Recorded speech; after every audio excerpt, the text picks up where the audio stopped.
ഗോപൻ സ്വാമികളുടെ ഏറ്റവും വലിയ ആഗ്രഹമായിരുന്നു അദ്ദേഹത്തിന് സ്വർഗവാതിൽ ഏകാദശി ദിവസത്തെ അദ്ദേഹത്തിന് സമാധിയാവുക.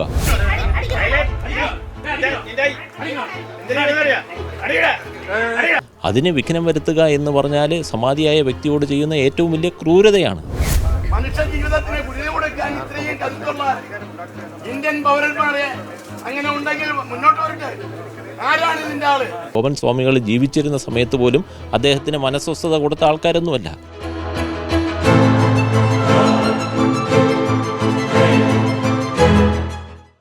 ഗോപൻ സ്വാമിയുടെ സമാധിയുമായി ബന്ധപ്പെട്ട ദുരൂഹതകൾ നിലനിൽക്കുന്ന സാഹചര്യത്തിൽ ഇപ്പോൾ മറുനാടനോട് പ്രതികരിക്കുകയാണ്. ഈ ഒരു മരണവുമായി ബന്ധപ്പെട്ട് ഈ ഒരു കുടുംബത്തിൻ്റെ വക്കീലായ രഞ്ജിത്ത് ചന്ദ്രൻ ഇപ്പോൾ മറുനാടനോട് പ്രതികരിക്കുകയാണ്. ഈ ഒരു സമാധിയുമായി ബന്ധപ്പെട്ട് നിരവധി ദുരൂഹതകളാണ് നിലനിൽക്കുന്നത്. ഈ സത്യത്തിൽ ഇത് പൊളിക്കേണ്ടതുണ്ടോ? ഈ കുടുംബത്തിൻ്റെ നിലപാട് എന്താണ്? നിരവധി ആരോപണങ്ങളൊക്കെ ഉയർന്നു വരുന്നുണ്ടല്ലോ. അല്ല, ഗോപൻ സ്വാമിയുടെ ഏറ്റവും വലിയ ആഗ്രഹമായിരുന്നു ഒരു സ്വർഗവാതിൽ ഏകാദശി ദിനമായിട്ടുള്ള 9-ാം തീയതി സമാധിയാവുക എന്നുള്ളത്. അതിലൊരു ദുരൂഹതയുമില്ല. അദ്ദേഹത്തിൻ്റെ ആഗ്രഹം അദ്ദേഹത്തിൻ്റെ മക്കൾ, ആ ആഗ്രഹത്തിൻ്റെ പൂർത്തീകരണം മാത്രമാണ് ഉണ്ടായത്. അതിനകത്തൊരു ദുരൂഹതയുമില്ല.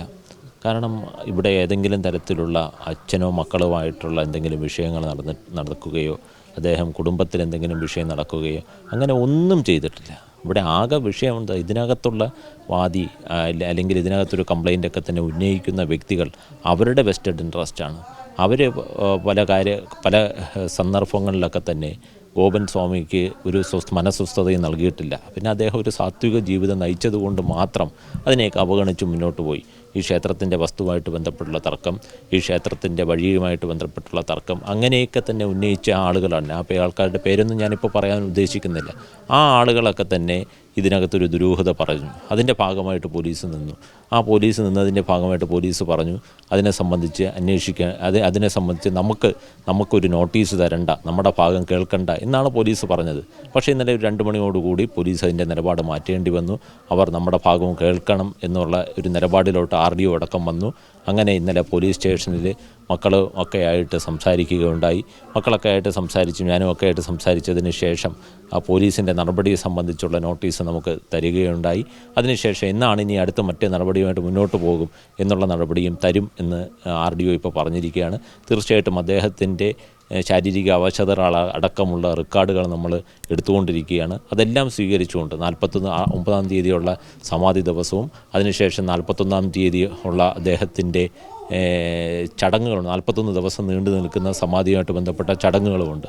അപ്പോൾ അതൊക്കെ തീർച്ചയായിട്ടും അദ്ദേഹത്തിൻ്റെ മക്കൾക്ക് അത് പൂർത്തീകരിക്കാനുള്ള അവസരം നൽകണം എന്നുള്ള അപേക്ഷയുമായിട്ട് നമ്മൾ റിട്ട് പെറ്റീഷനുമായിട്ട് ബഹുമാനപ്പെട്ട ഹൈക്കോടതിയിലടക്കം നമ്മൾ പോകും.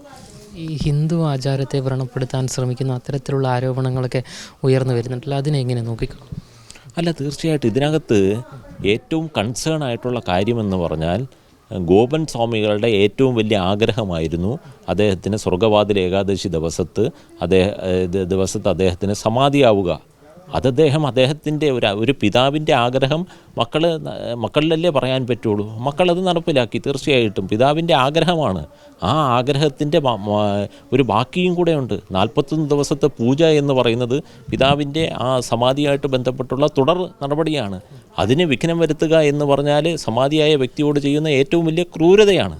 ആ ക്രൂരതയ്ക്ക് ഒരിക്കലും ഒരു ജില്ലാ ഭരണകൂടമോ അതുപോലെ ഒരു മജിസ്റ്റീരിയൽ പവറുള്ള RDOയോ ഈ കുടുംബത്തിൻ്റെ ഭാഗം കേൾക്കാതെ ഒരിക്കലും ചെയ്യാൻ വേണ്ടി പാടില്ല. അതാണ് നമ്മുടെ അപേക്ഷ.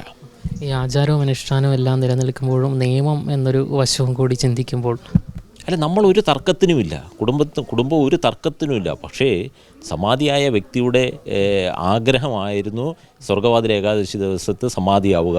അതിനുശേഷം അതിനോടനുബന്ധിച്ചുള്ള 41 ദിവസത്തെ പൂജാവിധികളുണ്ട്. ആ പൂജാവിധികളും നടപ്പിലാക്കാൻ വേണ്ടി അനുവദിക്കുക. അത് തീർച്ചയായിട്ടും അവരുടെ അപേക്ഷയല്ലേ, അവരുടെ ശേഷം അല്ല, അതിനുശേഷം എന്നുള്ളതല്ല, അദ്ദേഹം സമാധിയായതാണ്. ഇതിനകത്ത് പരാതി ഉന്നയിക്കുന്നവരുടെ നിക്ഷിപ്ത താല്പര്യം അന്വേഷിക്കണം. ഇതിനകത്ത് ഒരു വസ്തു തർക്കവുമില്ല. അച്ഛൻ ഭൂമി ഒക്കെ തന്നെ മക്കൾക്ക് കൊടുക്കാതിരുന്നിട്ടില്ല. ആ ഭൂമി സംബന്ധിച്ച് അച്ഛനോട് മക്കൾ കലഹിച്ചിട്ടില്ല.